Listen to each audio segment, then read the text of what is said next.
Well, good evening. The hooves today were on at Warwick Farm. It was Villiers Day out at Warwick Farm. Last night we had a meeting on as well.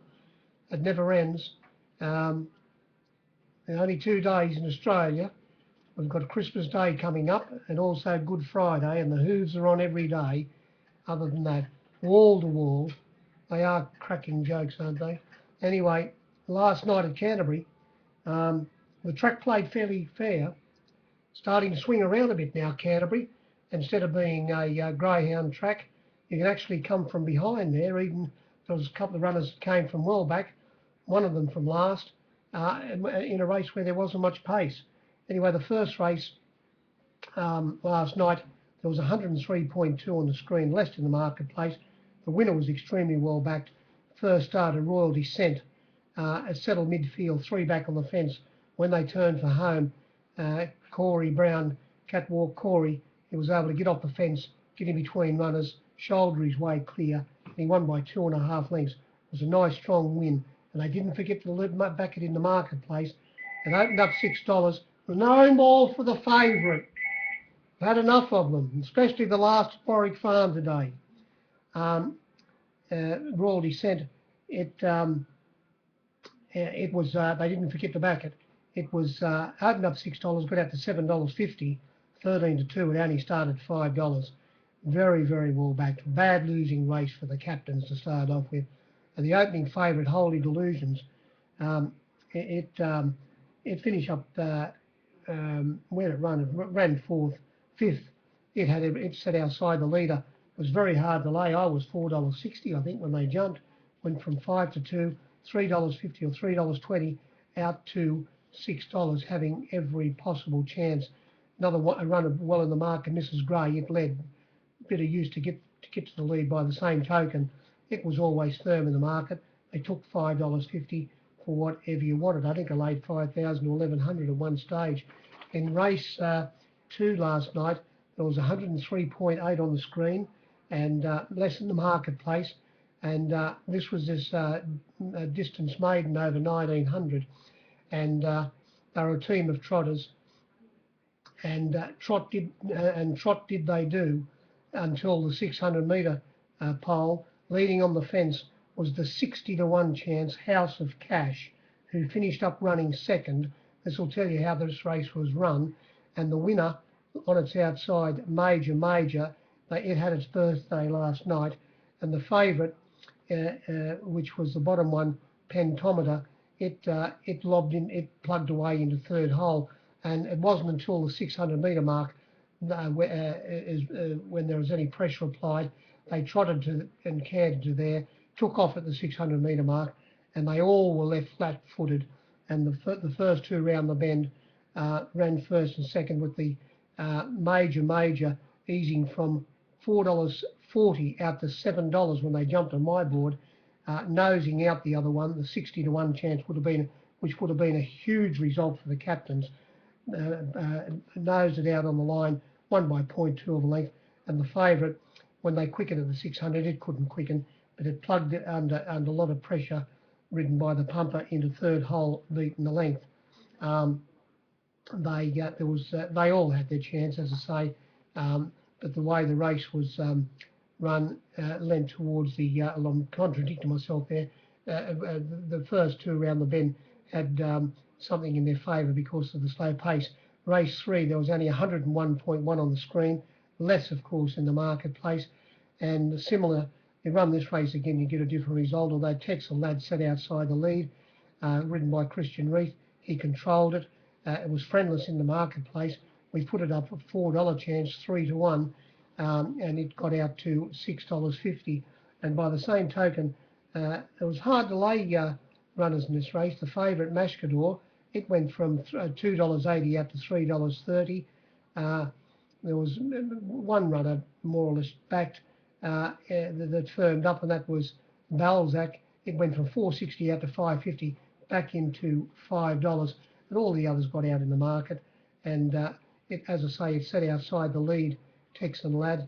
Leading on the fence was Tonk, and it's fairly weak. Tonk getting trapped wide all the way in the race, and running last was Battle Ready, so you could forget its run, but You'll have to find the right race for it somewhere, Mr. Pullett, because it's very limited, and they all are in that race. Race 4, there was only 99.5 on the screen and less in the marketplace, and this race was won by the very well backed More Than Brave, trained by O'Shea, ridden by McDonald. Straight to the lead it went, finished up winning by 2 1/4 lengths, and it was a strong win. Didn't forget to back it either. $7, plenty of it given. It only started a 4 to 1 chance, $5, sixes into fours. The opening favourite here, getting trapped 3 wide in the run, was Rhymes, number 8. It opened up $9 and was back $9 into $8, and getting, as I say, it was trapped wide in the run, and on its back was the favourite Christy Lee, 3 wide all the way, but with the cover, and was a bit disappointing. It travelled well, pulled a bit on the pumper, and it was extremely hard to lay in the marketplace. We put it up $2.10, 10 to 9, and it got out to $3 begging at the death, and I found it very, very hard to lay, whereas the winner was extremely well back from $7 into $5. The stablemate of the favourite, Christy Lee, was the top one, Adulation having its first start in the race, and it didn't have a price. It went from $4 to $7.50. The winner, the best backed, and it got the cash. Race 5, there was 106.2 on the screen, less in the marketplace, and this was won by the first starter, trained by Gay, ridden by Tommy Terrific Berry, talking about Stand Strong, and it found the bunny. And when it found the bunny, this race was over. Sitting on its outside was Foxbat, who had every possible chance last start at Canterbury. I was surprised at the price about Foxbat. We put it up $3.20, and it was backed as if it was not unbeatable, but was going to be very hard to beat. It started only 6 to 4. It was $3.20 into $2.50, 9 to 4 to 6 to 4. It sat outside the leader and winner, Stand Strong, and when they turned for home, Stand Strong just kicked away from it. It dropped right out, and getting slightly held up was the other equal second favourite, Noidart, resuming from a spell. It only had 1 run before, resuming from a spell. It was in 5th position, slightly held up, one turning for home, but got back to the fence, and it made up ground on the winner, beaten a length. I think first and second in that race might have had plenty on the others. There were a few runners that got trapped wide in the run, but it didn't make much difference. It made up a good bit of ground. The third horse, Fob Dubai, although it came from back in the field. It was beaten easily, 3 and a bit lengths. The winner and the second horse, they were a bit friendless in the betting. For the backing of the favourite Foxbat, they both eased. They both went up around the $4.40 mark, first and second, but they got out to both of them around about the $5.50 mark when they jumped, and it was a result for the captains because it was hard to lay the winner. Race 6, there was a flat 110 on the screen, but less in the marketplace. And this race was won by the top weight Via for Sale. There was plenty of pace on in this race all the way, and Atomic used plenty of juice to get to the lead. And a couple of other runners, Shade of Green, who they said was going to be ridden closer to tonight, and it was last night, and it was. It sat outside the leader coming from the outside alley barrier 10, and there was, as I say, there was always pace on up in front, and they're fairly limited, these horses. And the runner that was one of the best chances in the race, it finished up getting a great run via the top weight Via for Sale from barrier 2, and it just eased off their heels before the turn and loomed up wide on the bend where the leaders had caved in, and it was all over on the turn. It won by 3 1/4 lengths. It was well backed. We opened up $5, got up to $6, fair bit of it, back into $5.50, and it was very extremely well backed. Even the 550 was taken at one stage. We did bet in this race. We did bet $6 the field, 5-1 the field we gave in a field of 10. There was a little bit of per there, and you were able to lay, I must admit, quite a few runners in that race, and it wasn't as bad as it looked. Came to race 7. There were 8 races on the program last night. 102.9 in this race, and this wasn't a bad effort by Panko, for the simple reason it settled down in last position. It was only a field of, as it turned out, 7. It was a late scratching Urban Rocker at the barrier. It was lame, and Panko settled down in last position in this fillies and mares race, and down the back, well, it was hard ridden by the pumper to keep up with the field, and they weren't going that hard. The pace was fairly average, but when they came to the turn, the pumper was still hard at the winner in last position, and he eased to the right, extreme outside, and he sailed down the outside and beat them by 1.1 3/4 lengths. That is a very bad rap for all these other horses behind the winner here, Panko. I'd be struggling to they'd have to find a fairly easy race, the runners that finish behind this winner, to be putting your cash on them next start. It was in the betting, Panko, it only opened up about a $3.80 chance, and it got out to $5. With the scratching, it came back into about a $4.40 chance at the barrier. Urban Rocker was about a $7 chance when it was scratched. And as I say, it was $5 the winner, came into about $4.40 after the 14% came out. The opening favourite, Friday Hussey, was extremely hard to lay.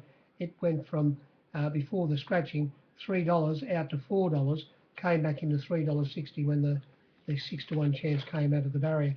And then we came to the last, and there was a fat 112.1 on the screen, but led a little bit less in the marketplace. And this will go to show you how important it is when the field is fairly average to get a good run at Canterbury, and that happened with this winner, Cosmo King. What Luck was able to kick through and lead on the fence. On its outside was Getzer, who didn't have a price in the marketplace. It went from $4.40 out to $9.50 on my board when they jumped, or even $10. I was $10. It went from 7 to 2 to 9s. Didn't have a price, and I tried to lay it all the way, but you couldn't get any section out of it. I got a drink of water out of it. And the winner, Cosmo King, by the same token, it was a great result from the captains, because it went from about $11 chance, a 10-1 chance, out to $16 when they jumped, and it happened to find the right spot. Third on the fence behind the leader, What Luck. On the outside of the leader, as I say, was Getzer, and when they turned for home, was slightly held up, getting a run, the winner, Cosmo King, but when the run came, he was able to win by half a length,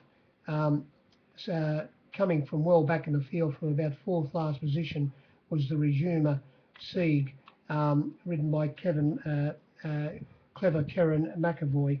It came down the outside, and I suppose could have been a bit stiff getting so far and back in the race and coming wide.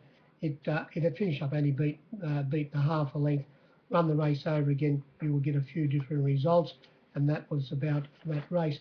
We came to Warwick Farm today. The first race, the Avery got the cash. There was 100.7 on the screen, but only 97 in the marketplace. These were the flux. We went from $1.50 out to $1.80, the favourite, back into about $1.75 when they jumped. Rada Bay, $5 out to $7, back into 6. Next pair was scratched. Delagos went from $13 to $21. Party Rocker went from $6 to $7, back into 6. The next runner, that's a good idea, was 26 out to 41, into 21. And the Bierbauer was $15 or $14 out to $18. Very skinny, and the favourite was able to, I think anyone who backed it they were glad that it, I think lucky it drew an outside alley, because if it wouldn't have drawn an outside alley and say it had barrier 1, it would have led, Party Rocker would have been on its outside. It might have made it go a little bit too fast and it mightn't have got home, Hard Tester. But it was the other way around. Party Rocker went through and led, and Jay Collette, I think he might have copped a holiday over this. He caused a little bit of interference. He let Party Rocker go through and he just looked at it, and that was the difference between winning and losing, because he was able to get past the turning for home and he was able to just hold off Harada Bay, who came from second last down the outside and was only beaten 0.3 of a length. But it's not that much good, not that good. It's very honest, the winner. But that's about all you would say about it. Race 2, there was 106.4 on the screen, a little bit less than the marketplace, positive figures about 102, and this runner got a charmer. Talking about Babel, it was fourth on the fence, directly behind the favourite and leader, Choice Words, who was fairly disappointing. It ran second last. Choice Words, he made a bit of use of it, Bold Blake Shin, to lead, but it had every possible chance. And when they turned for home, it was under pressure. The rider said it was a spent force on the turn, and on its outside was Princess Layla, and after missing the kick, Mossy Diva, the runner we all thought might have led, it unfortunately was trapped 3 wide. So after missing the kick and getting trapped 3 wide, its run, I suppose, was very good. It ran third, only beaten a length, and the winner, when they turned for home, was able to get a split in between Choice Words and Princess Layla. That won at the race. It hung out under pressure near the line, not causing enough interference to the second horse to enter a protest, but it just lasted, and there was only 3.5 lengths between the field when they hit the line. And as I say, the winner had barrier 1, and that got it home. Run that race again and you get a few different results. Race 3, I tell you what, you run this race over again and you would get a different result. The second horse should have trotted in. I'm talking about the stablemate to the winner. He had 2 runners in this race, Bjorn Baker, and he had going straight to the front was Market Talk, who they're going to take the blinkers off next start. He went about fierce in the lead. Sitting on its outside was the extremely well-backed Sweet Kiss, who beat an ordinary field up at Newcastle after having an inside alley up there. It was back from $4.40 before the scratching. The $8 chance came out, Blue Palace at the barrier. It was $4.40 into $3.50, hard to get, extremely well backed. I laid 6,000 or 2,000 at one stage, plus a string of other bets. I'm glad it never got home. It would have been a very bad result. It sat outside the leader, getting trapped 3 wide outside those. That pair was chasing Charlie, and then we had the winner, Twilight Royale, ridden by the brilliant Brendan Abdullah.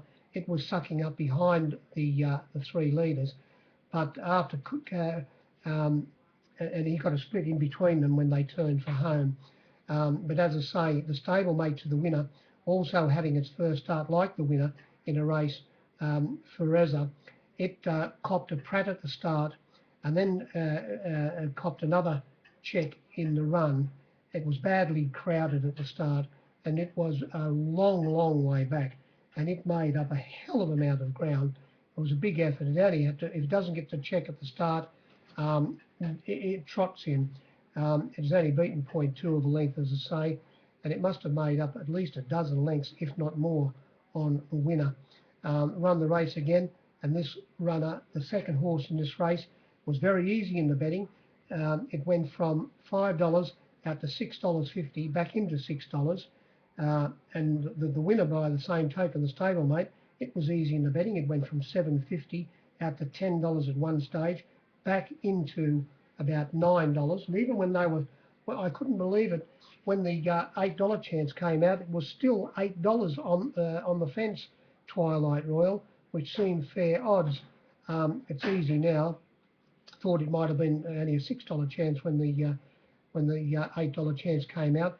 But as I say, run this race again, and the second horse, Foreza, it would be the clear 6-4 favourite, if not less. If not less, it was something beaten.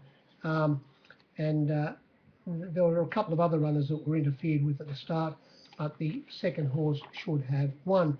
The fourth race, we had 106.1 on the screen, a little bit less than the marketplace, positive figures, and this race was won by River of Salvation, who sat directly behind the leader on the fence. He got across from barrier 7, Sandy Clipperton, to be behind Star Truce, who they said was going. They announced they were going to go forward or right or closer today, and they did. It led. It was able to cross and lead on the fence, and the Wagga trained Baltra, extremely well backed. I must be a fool. I didn't want to miss it. I let them lay 5-4 on $1.80. I never wound $1.60 off at the finish by the same token, which they were still taking. And it was a good result for me, because I must admit I thought it was a good risk, Baltra, especially at the price. It sat outside the leader, and River at Salvation, it was directly behind the pair of them on the fence, and when they turned for home, River Salvation got a split between them. It only just lasted, by the same token, to beat the favourite by half a length, and coming from last was the unlucky Beref, who's always a bit stiff. It missed the kick slightly and copped a bit of a check at the start. It made up a lot of ground, and it was only beaten about 1 length. And also a little bit unlucky in this race, and maybe it might have won if it wouldn't. Well, it most probably would have finished a length closer, and I think it only got beat about 1.6. And I'm talking about the stablemate to Beref, and that's the Owl. It settled back in about 4th last position on the fence, and it got screwed sideways halfway up the straight, and should have finished closer. It's easy now, but Baltra, just looking, well, one of the runners that it bolted in last start at Wagga, as we all know, but that day at Wagga it was an advantage to be up on the pace, especially on the fence. And also, I think, what was the name of the horse? Lucripidus, not Lucripidus, Trey Scorpione, I think it was. Well, it went around at Wagga yesterday, and it went fairly poorly, but by the same token, there was another run around of the race where I think it was Leighton Newitt. It ran second yesterday at Wagga, but that race was a very fast run race, and it made up plenty of ground, which I suppose made Baltra's run look all right. But the other one, Trey Scorpione, didn't make it look any good. And the runner that had beat the start before that at Wagga, well, they brought it to Canterbury, as we all know, and it ran around in a fairly ordinary field at Canterbury, and it was on the fence where the place, which was the place to be that night, and it went very ordinary. So just in my deductions, that those things were a little bit against the price of Baltra, but every fool has got to be right every now and again, and I was able to get a beat only by a half a length, and that was that race. Race 5, there was 104 on the screen, but only about 98 in the marketplace, and this was a good solid win by Angelus. It sat midfield on the back of Retort Courteous. How was Retort Courteous going to win? It's a trotter. But by the same token, there were a few runners that went like trotters in this race. The favourite, who was extremely hard to lay, Lucripidus, it went like a trotter, although it might have been ridden upside down. There was a bit of use made of it early to actually lead on the fence, which mightn't have been satisfactory to its chances. But Angelus, it sat midfield, as I say. Sitting on the outside of Lucripidus was Court Connection, who had every possible chance. And when they turned for home, in the 1-1 position was Retort Courteous, and Angelus was able to get past it easily. It won by 2 lengths. The other runner that was well in the market was Fortune 500. It settled it settled well back in the field, and it made up a little bit of ground, but it went fairly ordinary for a $4 chance. It was beaten 5.9 lengths. The winner in this race was most probably the best run. As I say, but with the favourite being most probably ridden upside down, run that race again, and the winner would be much shorter than it started. It was extremely well backed by the same token, from as much as $8.50 given, and they killed you for $7 at the death. It only started at $6.50. The figures were no good. I'll give you a quick rundown on them. Brightest was $10 out to 12, back into 10. Devised was back from $21 at one stage into 18, but got back out to 21 at the death.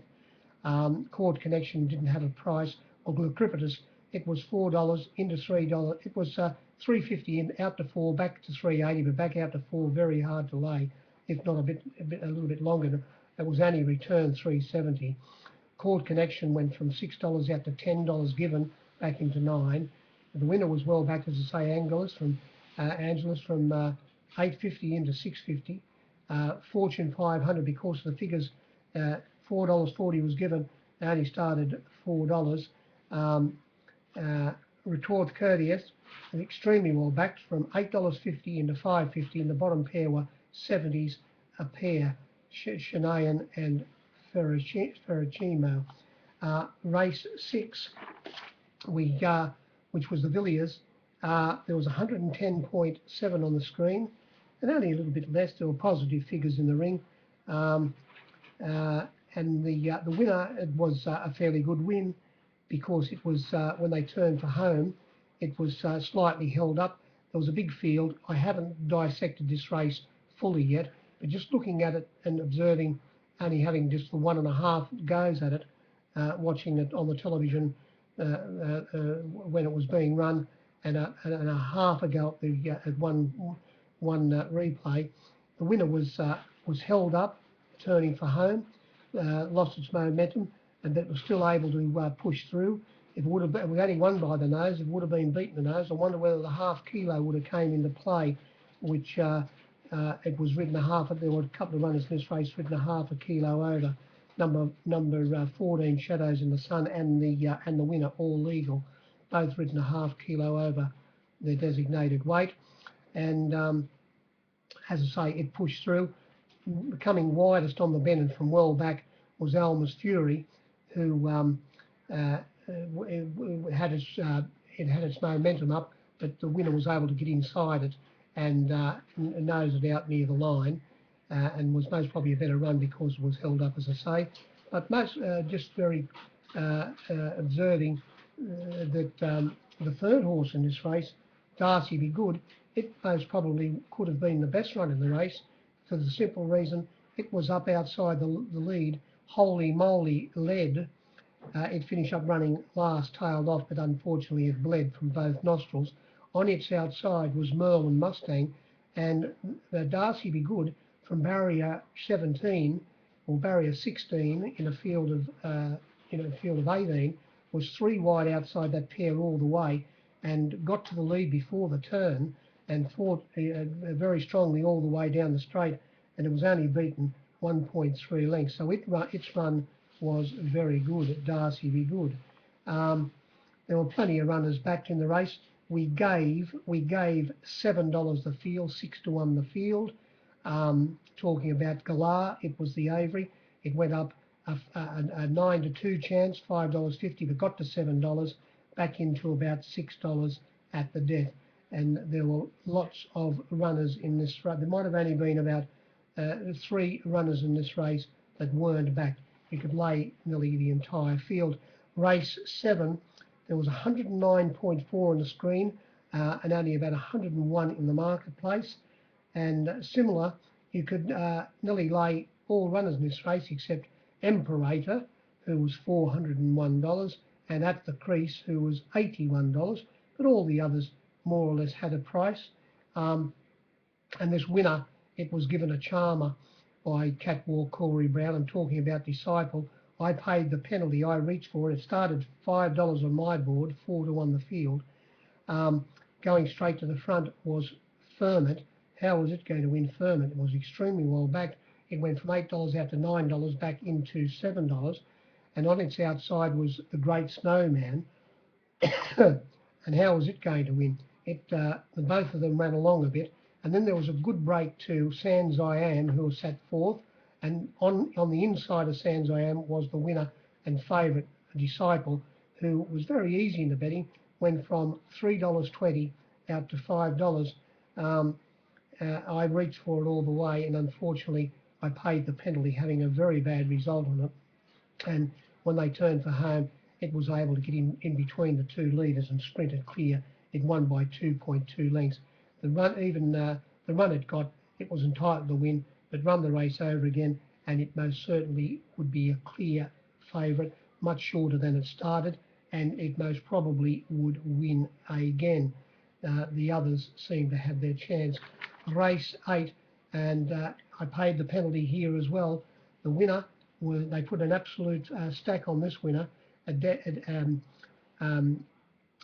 you say it, a Debsey, and I must admit I was coming back from watching race 7, and I heard in Queensland that what was the name of the horse? I heard that one of the runners that I'll just forget its name, that was placed or ran in the same race as a Debsey last start in Queensland, won before this horse went around in the last race, so that most probably enhanced its chances, but the ride got it home. I suppose they might, the punters who were on this, it's owned by Dougie Forbes. Dougie was a bookie in Sydney years ago, and also a keen trotting student, and now he lives in Queensland. Good on you, Dougie. And it was perfectly ridden by Horseman Bowman. It went straight to the lead, and he got a very, very easy time up in front. They ran 69.93.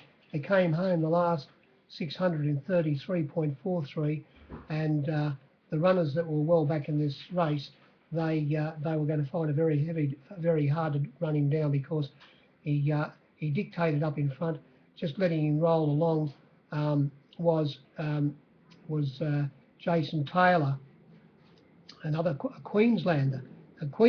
Jason Taylor was on the second horse. No, what am I talking about? James McDonald was on Bound to Blush. It was looking at the leader, and tucked in behind on the fence from barrier 1 was Skytrain, ridden by Kieran McAvoy, and it wasn't pressured in the lead.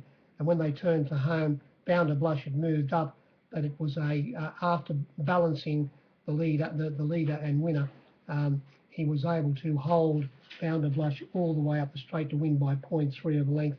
And coming from midfield was Riva de Largo, beaten about 1.8, and coming from about fifth position was the horse from Hong Kong, having its first start here, now trained by Joseph Pride. It ran fourth, beaten 1.9 lengths. The winner got an easy time up in front, and that was enough for it to get home. But by the same token, there were runners in this race like Skytrain and a few others. Stratford, it was eased early, but it finished up running last. I don't think it's much good, but they were a bit disappointing. But by the same token, as I keep on saying, the winner got the favours up the front. The wind, by the same, the track today at Warwick Farm was good. The rail was in the normal position, and the wind was strongest at the last two races, where it was coming out of the northeast, but it didn't have any effect on any results. That was about the two meetings for the last night and today. I hope you backed a winner. There are a few meetings on before Christmas. Everybody have a lovely day on Christmas Day, Be safe, and we'll see you at the races on Boxing Day. Good evening.